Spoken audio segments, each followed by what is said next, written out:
우리 중에 치과 가서 치료받는 거 좋아하는 분들 아마 아무도 없을 거예요. 치과 가면 그 특유의 소독약 냄새 있잖아요. 그리고 지잉 하면서 이빨 가는 그 기계 소리, 그거 듣기만 해도 정말 공포스러운데, 그나마 우리가 치과 가서 진료를 받을 수 있는 거는, 마취하면 그래도 지잉 소리는 기분 나쁘지만 아프지는 않잖아요. 끝나면 좀 아플 뿐이지. 그것 때문에 치과를 가는데, 만약에 마취 없이 치과를 가서 이빨을 갈아낸다, 이런 진료는 받기 불가능하죠. 그런데 현대의학에서 마취가 최초로 시작된 게 1846년의 일이에요. 그러니까 불과 150년 남짓 동안 마취를 사용해서 수술이 진행된 거죠. 그 말인즉슨 그 이전에 훨씬 오랜 기간은 마취가 없이 치료를 받고 수술을 했다는 거예요. 그래서 삼국시대 관우가 독화살을 맞아서 명의 화타가 살을 째고 독을 긁어낸 동안 관우가 태연하게 바둑을 두어서 화타가 놀랬다. 또는 이순신 장군이 외적의 총탄에 맞아서 살을 째고 총탄을 뺐는데 이순신 장군이 태연하게 있었다. 이런 전설적인 썰들이 전해지잖아요. 근데 이게 굉장히 오버되고 과장된 이야기가 아닌 게, 당시로서는 현대적 개념에 마취가 없었거든요. 그러니까 다른 방법 없이 그 고통을 다 감당을 해내야만 했던 거죠. 그러면 옛날 사람들은 마취 없이 어떻게 수술을 받았을까요? 짐이 곧 국가다 라는 유명한 발언을 한 프랑스의 왕이 있죠. 태양왕 루이 14세예요. 재위가 1643년에서 1715년이에요. 72년이나 프랑스를 지배하고 철권을 휘둘렀거든요. 가만히 생각해보면 72년 동안이나 왕좌리에 있어서 모든 걸 다 누렸으니까 모두가 부러워하고 우러러보는 삶을 살았을 것 같다라고 생각할 수 있는데, 반드시 그렇진 않았어요. 현대인들, 그냥 일반적인 서민들이 누리는 삶도 살지 못했던 부분이 굉장히 많았거든요. 특히 루이 14세는 건강 문제가 심각해서 거의 종합병동 수준이었어요. 가장 큰 문제 중 하나는 무엇이었냐면 바로 설탕이었거든요. 루이 14세 입맛이 굉장히 초딩 입맛이었던 거예요. 루이 14세가 즉위하던 당시에는 유럽에 설탕이라는 음식이 들어온 지 얼마 안 된 거예요. 그래서 상류층을 중심으로 설탕이 부의 상징처럼 된 거예요. 예전에는 소금이 부의 상징처럼 돼서 소금이 가진 양으로 재산을 판단하고 신분을 판단했지만, 이제는 설탕이 유행해서 부유층, 상류층이라면 설탕이 들어간 달콤한 후식을 먹으면서 자기의 부를 과시하는 것이 일상생활이 되어갔던 거죠. 근데 문제는 무엇이냐? 설탕이란 단 것이 들어왔는데 그만큼 치아 관리를 어떻게 해야 되는지에 대한 개념이 정립되지 않은 거예요. 그래서 사람이 단 것은 많이 좋아하는데 그만큼 치아 관리를 하지 않고 굉장히 소홀하게 한 거죠. 그래서 어떤 문제가 생겨요. 당연히 단 거를 맨날 물고 빨고 사니까 충치에 많이 걸리게 되죠. 이가 썩어서 빠지는데 그냥 또 빠지는 게 아니잖아요. 염증이 생겨서 썩고 옆에 이빨도 문제를 일으키고 잇몸도 문제를 일으키고, 그래서 엄청나게 치통으로 고통스러워요. 그래서 이빨을 뽑아야 되잖아요. 당시 수술이라는 것이 깔끔하게 지금처럼 치과 가서 하는 수술이 아니잖아요. 왕이 이렇게 눕혀놔요. 그리고 왕이 눕히면 팔다리를 결박하듯이 여러 사람이 잡고 꼼짝 못하게 하는 거예요. 꼼짝 못하게 하고 이만한 집게로 갖다가 이빨을 강제로 빼는 거예요. 그리고 이빨을 빼면 마무리를 줘야 되잖아요. 그러니까 벌겋게 달군 쇠로 지져서 그 부분을 마무리 지어야 되는 거예요. 그러니까 그 고통이 얼마나 장난이 아니었는지 루이 14세가 막 고통에 몸부림치면서 막 으악 비명을 질렀겠죠. 그럴수록 왕의 몸을 다루는 의사들은 빨리 이 수술을 마무리해야 되기 때문에 빨리빨리 달군 쇠로 그 부분을 지져야 되는 거예요. 그러다가 왕도 몸을 뒤틀고 가만히 안 있고 급하게 하다 보니까 실수를 해서 잇몸을 잘못 빵꾸를 낸 거예요. 이빨 뽑은 부분을 딱 지져서 끝내야 되는데 그 부분이 아니라 엉뚱한 입천장에 구멍을 내버린 거예요. 그러니까 어떻게 돼요? 나중에 음식을 먹게 되면 그 음식물이 입천장 구멍으로 가서 코로 나오고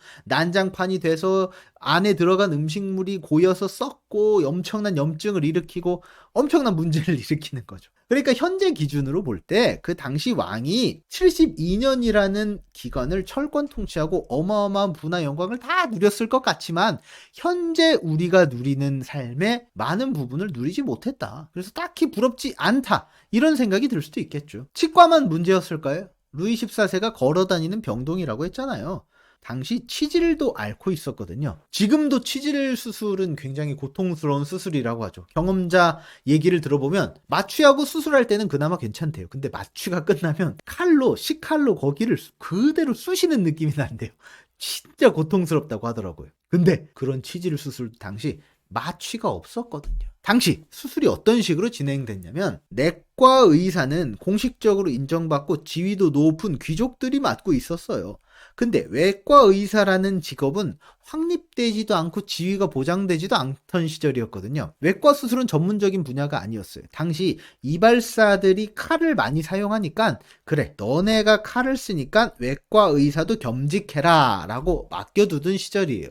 그러니까 지금으로 생각하면 딱 돌팔이 느낌인 거예요. 루이 14세가 치질을 걸렸잖아요. 처음에 당연히 외과적인 치료를 고려하지 않고 내과적인 치료를 고려하겠죠. 온찜질도 해보고 거머리로 피도 뽑아보고 온갖 내과적인 요법을 다 해봤는데 차도가 없는 거예요. 그래서 최후의 방법으로 외과적인 수술을 어쩔 수 없이 선택할 수밖에 없죠. 그래서 당시 외과 의사, 지금으로 말하자면 당대 최고의 돌팔이 펠릭스를 궁으로 소환합니다. 그래서 이제 내과적인 방법으로 안 되겠으니까 외과적인 방법으로 치질을 수술하자라고 명령을 내립니다. 근데 문제는 당시 공식적으로 어떻게 치질 수술이 진행되는지 룰이나 규칙이 없는 상태예요. 임상실험 결과가 없는 상태거든요. 그렇기 때문에 이 당대의 돌팔이였던 펠릭스는 시간을 요청해요. 6개월의 시간을 요청합니다.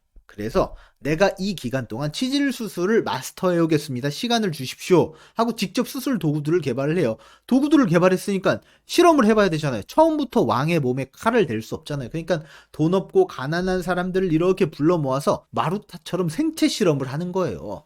수많은 사람들을 대상으로 미리 치질 수술을 다 해보는 거예요. 그렇게 마취 없는 치질 수술 연습을 감행을 합니다. 수십 명이나 되는 사람이 목숨을 실제로 잃어요. 그렇게 많은 사람의 희생을 밑바탕으로 해서 펠릭스는 루이 14세의 수술을 직접 집도하고 성공적으로 마칩니다. 이 수술이 얼마나 성공적이었는지 루이 14세는 한 달이 지났을 때 앉을 수 있게 되었고요. 3달이 지났을 때 말도 탈 수 있게 되었어요. 그래서 어마어마하게 성공적인 치질 수술이 된 거예요. 그래서 펠릭스는 왕의 치질 수술을 성공했다라는 명성으로 외과 병원을 차리고 엄청나게 떼돈을 벌게 됩니다. 당시 왕이니까 이 정도의 엄청난 의료 서비스를 받을 수 있는 것이었죠. 일반 사람들은 이 정도의 의료 서비스를 거의 기대할 수 없는 수준이었을 거예요. 당시 외과 수술에서 가장 중요한 요소는 무엇이었을까요? 지금으로 따지자면 정확하게 수술하는 것이 중요하게 생각되겠죠. 근데 당시 정확도는 외과 수술에서 그렇게 중요한 부분이 아니었어요. 당시는 정확도보다는 속도가 훨씬 더 중요한 부분이었어요. 환자의 고통을 최소한으로 줄이면서 출혈 시간도 최소화할 수 있는 손이 빠른 의사가 최고의 명이었단 말이죠. 그래서 19세기에 로버트 리스턴이라는 당대 최고의 외과 의사가 있었어요. 이 외과 의사가 최고라는 명성을 얻을 수 있었던 것은 그 어마어마한 속도, 수술이 얼마나 빠른지 사람들이 다 몰려들어서 구경할 정도였어요. 팔을 절단하고 봉합하는데 28초가 걸렸다는 기록이 있어요. 그러니까 거의 수술 준비 땡 하는 순간 자르고 봉합하고 끝내고 이 수준으로 수술을 끝내버리는 거예요. 대신 정확도가 떨어졌는데 그건 큰 문제가 아니었어요. 왜냐하면 당시 환자의 생존율을 올릴 수 있는 건 빠른 수술만이 가능했기 때문이죠. 마취 없이 수술을 해야 되니까 어쩔 수가 없었잖아요. 환자가 비명을 지르면서 고통을 견디는 그 시간을 최대한 짧게 해서 수술을 끝내야만 했으니까요. 근데 그런 빠른 수술을 하면 당연히 부작용이 있죠. 그래서 로버트 리스턴이라는 의사가 유일무이한 역사상 2번 없는 사망률 300% 수술의 주인공이 되었어요.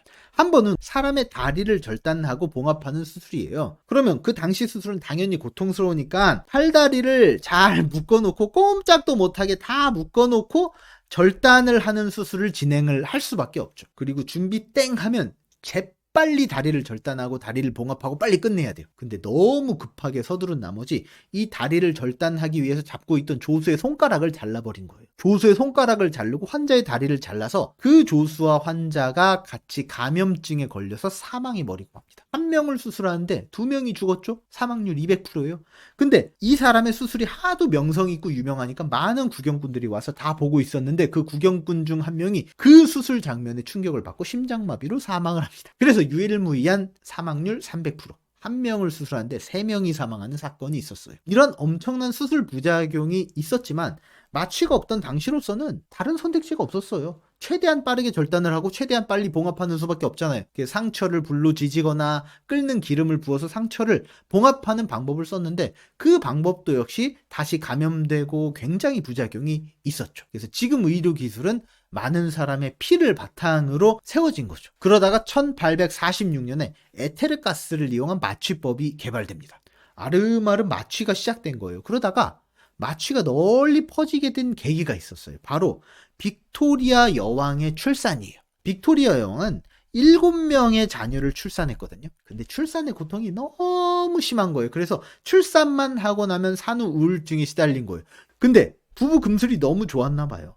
8째를 임신을 해버립니다. 8째는 임신에 대한 고통이 너무 극심하기 때문에 출산을 거의 거부할 정도가 되는 거예요. 그래서 이때 혁신적인 기술, 바로 마취를 도입한 출산을 하기로 합니다. 그래서 클로로포름이라는 마취제를 이용해서 8째 자녀를 출산하도록 시도합니다. 그리고 아주 성공적으로 출산합니다. 고통을 혁신적으로 줄여준 마취제 효과가 어마어마했어요. 대영 제국의 빅토리아 여왕이 마취제를 사용해서 고통을 줄여주는 출산 방법을 선택했더라. 굉장히 검증된 방법으로 명성을 올리게 되고 대중적으로 마취가 퍼지게 되는 거예요. 결국 나중에는 마취가 없으면 수술을 거절할 정도에 이르게 되죠. 그래서 당시 마취가 불러온 수술의 혁명은 어마어마한 거였어요. 수술은 당시 정확도는 뒷전이었잖아요.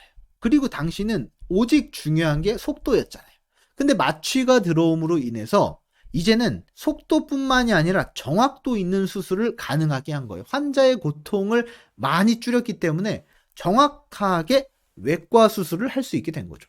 그래서 현재 외과 수술실은 조용한 소동장 냄새를 풍기는 조용한 공간에 가깝죠. 그리고 멸균실이잖아요. 수술복도 이전에는 피가 튀어도 신경 쓰지 않고 수술을 빨리 진행할 수 있는 검은색 옷이 외과 수술복이었다면 이제는 피가 튀면 바로 파악할 수 있는 하얀색과 초록색 옷으로 바뀌게 됩니다. 현재는 모든 수술에 마취라는 절차가 기본적으로 깔리게 되죠. 우리가 두려워하는 치과 치료도 비교적 안심하고 받을 수 있고, 현재 마취 없이 진행되는 수술은 2가지 있습니다. 첫 번째는 응급수술이에요. 그리고 두 번째는 의식이 없는 수술이죠. 이 2가지를 제외한 모든 수술은 마취와 함께 진행된다고 합니다. 이상 재미있게 알아본 마취와 수술의 역사였습니다.